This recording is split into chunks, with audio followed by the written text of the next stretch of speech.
Il y a comme de l'amour dans l'air ce soir dans Tout s'explique. Les phéromones dans tout ça sont-elles si puissantes qu'elles nous guident dans le choix de notre partenaire? Test grandeur nature et détour par un laboratoire pour analyser leur effet. Ensuite, rencontre avec des spécialistes pour comprendre si passion rime forcément avec amour. Enfin, pour être beau et en bonne santé, rien de tel que des câlins à consommer sans modération. Et perte de calories garantie. Mettre ça sur soi, on se sent mieux, on ose plus. Et parfois, l'effet placebo vaut bien mieux que les autres. Le coup de foudre. Vous n'y croyez pas? Eh bien, figurez-vous que c'est scientifiquement prouvé. C'est même chimique. Comment, en un seul regard, peut-on éprouver des sentiments soudains pour un parfait inconnu? Premier constat, tout le monde ne peut pas être frappé par la foudre. Le foudre, c'est une rencontre chimique, ou une rencontre sensorielle en tout cas. Le choix du partenaire, ça passe par tous les sens. La vision, souvent, l'audition. Lorsque Manon et Ilyes se sont vus pour la première fois, leur cerveau a pensé à reconnaître une source de plaisir.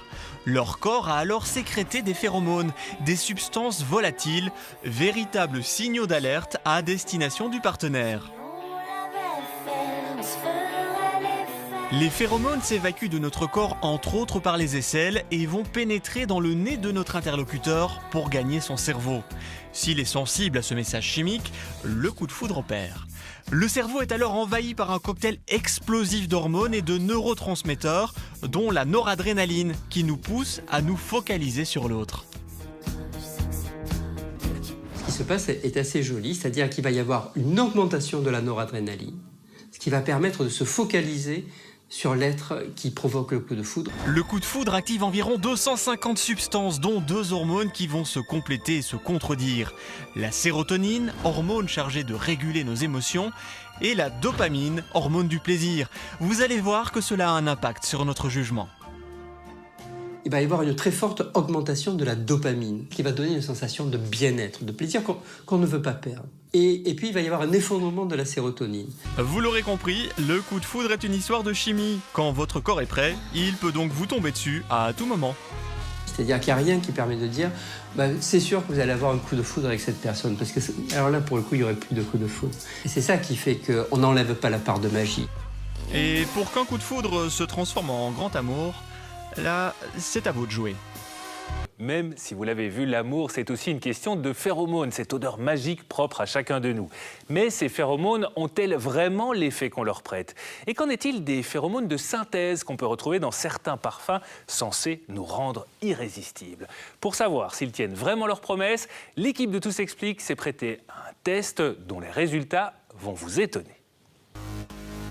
New York, une soirée pas comme les autres, une phéromone party.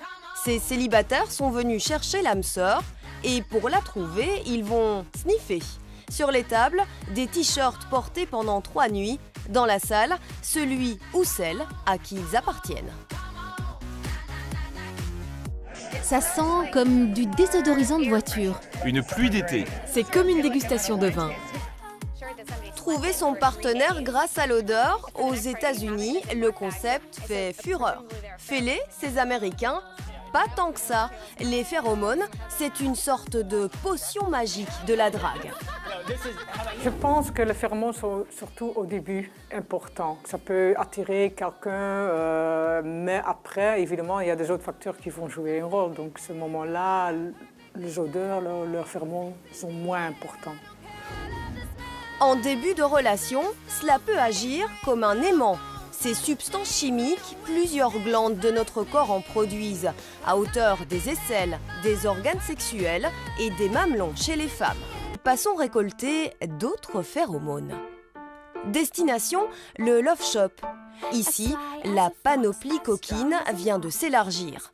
Au milieu des dentelles et des accessoires, un nouveau parfum a fait son apparition. Ce sont des parfums, donc, comme je vous l'ai dit, qui contiennent du phéromone. C'est une nouvelle gamme donc, qui est arrivée il y a plus ou moins maintenant 1 mois. Et on a déjà vraiment beaucoup de clientes et de clients qui reviennent de bouche à oreille. Quoi de mieux qu'un petit test? Les yeux bandés, on ne triche pas. Mais c'est mieux porté sur la peau. Je pense que c'est la difficulté de tester un parfum sur papier. Mais je pense que ça marche bien, oui, effectivement. Ouais. Efficace? On dirait oui. Pour en avoir le cœur net, direction Liège. Rendez-vous dans le laboratoire de Julie Baker, une spécialiste en la matière. Ah, ok, merci. Voilà. Donc, le 2 parfums. Julie Baker a mis au point un test infaillible. Bon, ça ne coûte rien d'essayer.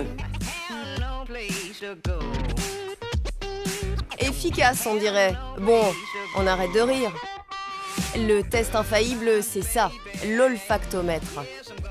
On utilise cet appareil donc, pour exposer le sujet ou le volontaire dans le scanner aux odeurs. On a 4 bouteilles avec des solutions comme ici de l'eau. Ici c'est un contrôle et là c'est où on met le phéromone. Donc il y a de l'air qui est dirigé dans la bouteille et que ça va dans le tuyau pour aller dans le scanner.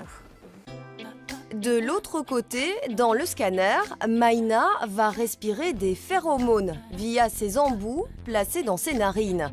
Dans son cerveau, la réaction ne se fait pas attendre. À l'aide de ce scanner, on peut donc voir s'il y a certaines régions dans le cerveau qui sont activées. Après, par exemple, d'avoir senti ce phéromone. Et on regarde surtout pour une région dans le cerveau, c'est l'hypothalamus. Parce que c'est une région qui est très importante pour la reproduction et pour le comportement sexuel en général. Le sourire de Maïna parle de lui-même. Pour les eaux de toilette. Sur Internet, certains extraits de phéromones sont en vente. Finalement, quoi de mieux que de laisser faire la nature? C'est la grande différence entre les animaux et les humains. Phéromones ou pas, on choisit l'élu de notre cœur.